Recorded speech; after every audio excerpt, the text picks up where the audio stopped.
दोस्तों नमस्कार। दोस्तों 3 दिन की छुट्टी के बाद शेयर मार्केट कल खुलेगी, कमोडिटी मार्केट भी कल खुलेगी और कई लोगों के व्यूज़ आए हैं कि मार्केट में जो प्रेडिक्शन हम लोग दे रहे हैं वो 100% सही निकल रही है।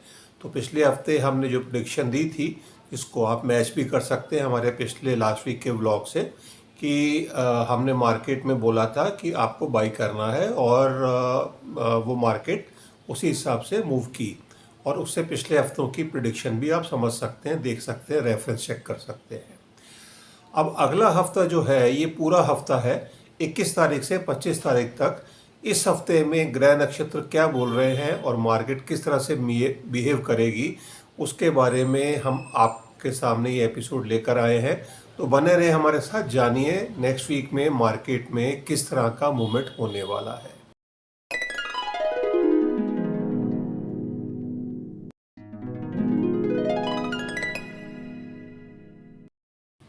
दोस्तों इस हफ्ते जो मार्केट रहेगी 21 तारीख से 25 अप्रैल के बीच में, इसमें कुछ ग्रह नक्षत्र तो नहीं बदल रहे हैं, बट हाँ एक मूवमेंट है जो नोटिसेबल है कि राहु की स्पीड कम हो गई है।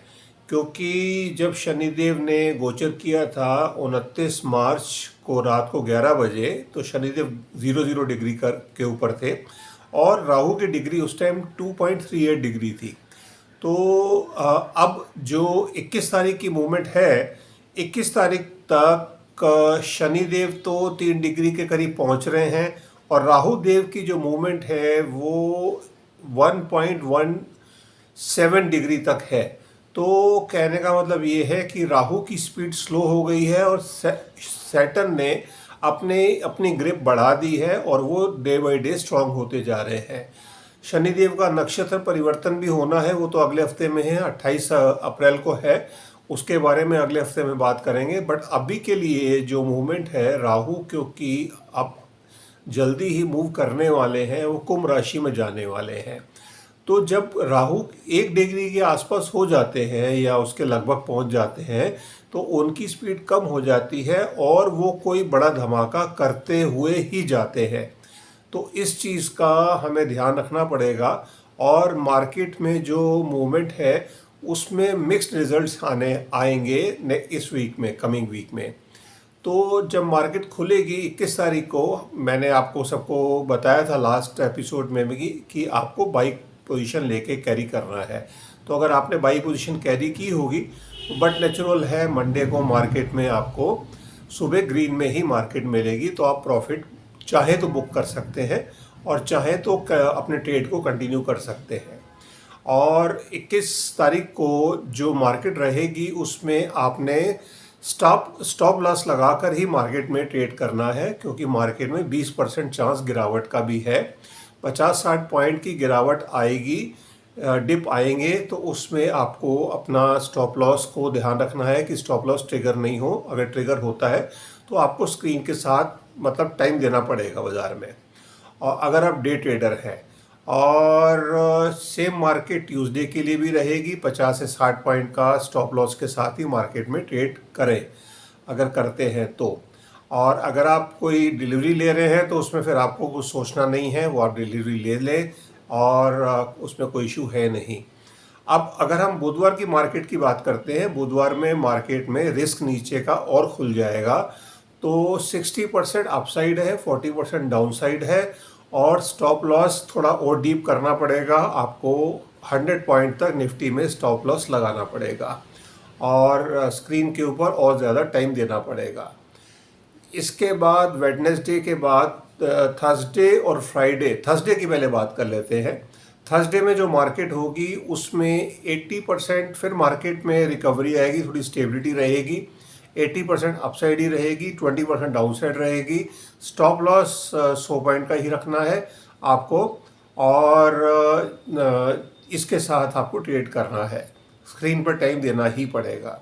अब जब लास्ट डे होगा, इसके बाद जब लास्ट डे फ्राइडे की मार्केट होगी, फ्राइडे की मार्केट में 40% चांस ही ग्रोथ का है, 60% डाउनसाइड का है और स्टॉप लॉस को और डीप करके वोलेटिलिटी बहुत ज़्यादा रहेगी। 200 पॉइंट तक का निफ्टी में स्टॉप लॉस के साथ ही ट्रेड करें। क्योंकि उस दिन 25 तारीख को काल सर्प दोष बन जाएगा, चंद्रमा वापस से 5 ग्रह की युक्ति बन जाएगी और चंद्रमा राहु बुध शनि और शुक्र इनके साथ कंजक्ट हो जाएगा। तो ये थोड़ी सी विचित्र स्थिति बनती है, टेंशन जियोपॉलिटिकल लेवल पे बढ़ जाएगी और ये मार्केट इस हिसाब से मूव करेगी। फ्राइडे को आपने बिल्कुल ध्यान रखना है कि आपने मार्केट में जो क्लोजिंग आवर्स होंगे उसमें आपने अपना प्रॉफिट बुक करके मार्केट में पोजीशन कैरी नहीं करें तो ज़्यादा बेहतर होगा, बिकॉज जब अगले हफ्ते मार्केट खोलेगी तो रिस्क ज़्यादा रहेगा, तो डीप करेक्शन दिख सकती है नेक्स्ट मंडे को।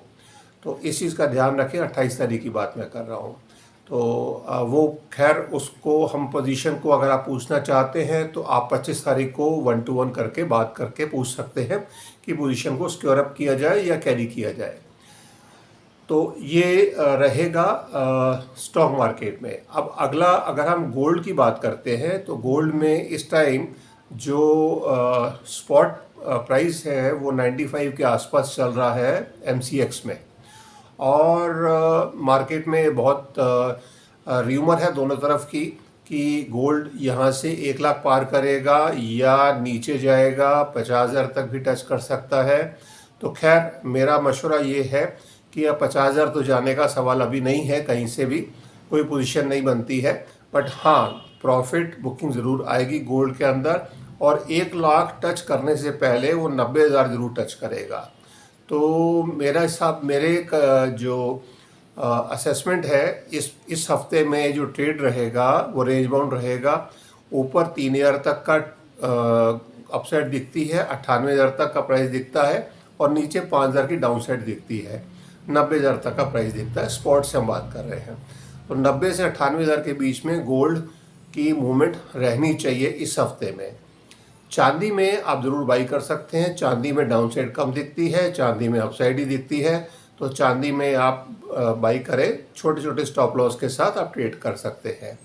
और क्रूड में और नेचुरल गैस में भी आप अपसाइड ही लें, क्योंकि उसमें भी डाउन साइड होने के चांसेस कम है, because day by day tensions geopolitical बढ़ती जा रही हैं। आज डोनाल्ड ट्रंप को 3 महीने हो चुके हैं और अभी तक कोई भी डिसीजिव स्टेप उनकी तरफ से नहीं आया है, सिर्फ बातें हो रही हैं हर तरफ। ना तो रशिया यूक्रेन की वॉर ख़त्म हुई, ना तो इज़राइल गाज़ा में कुछ थोड़े टाइम के लिए सीज़फायर ज़रूर हुआ था, बट उसके बाद इज़राइल पूरा मूड में है वॉर को बढ़ाने के, और अमेरिका ही उसको होल्ड करवा रहा है। बट ये कब तक होल्ड कराएगा वक्त बताएगा, क्योंकि ये वॉर इनएविटेबल है, ये होनी ही होनी है मिडिल ईस्ट में। और आगे जो ग्रह नक्षत्र बता रहे हैं वो काफ़ी कुछ बयां कर रहे हैं। मंगल अभी नीच में है, तो इसकी वजह से डोमेस्टिक फ्रंट के ऊपर हर कंट्री में प्रॉब्लम रहेगी, जिसमें आप अमेरिका के अंदर भी एजिटेशन देख रहे हैं और इंडिया के अंदर भी कई तरह की प्रॉब्लम्स देख रहे हैं जो डोमेस्टिक फ्रंट के ऊपर है।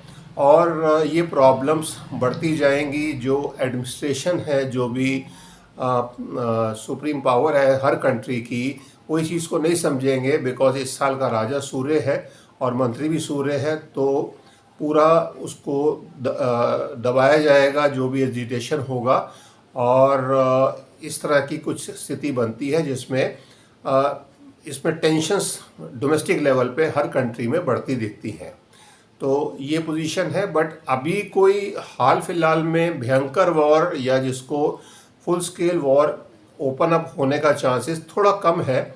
ये ड्रैगन होगी और मई में या जून में जाकर चीज़ें और बिगड़ेंगी।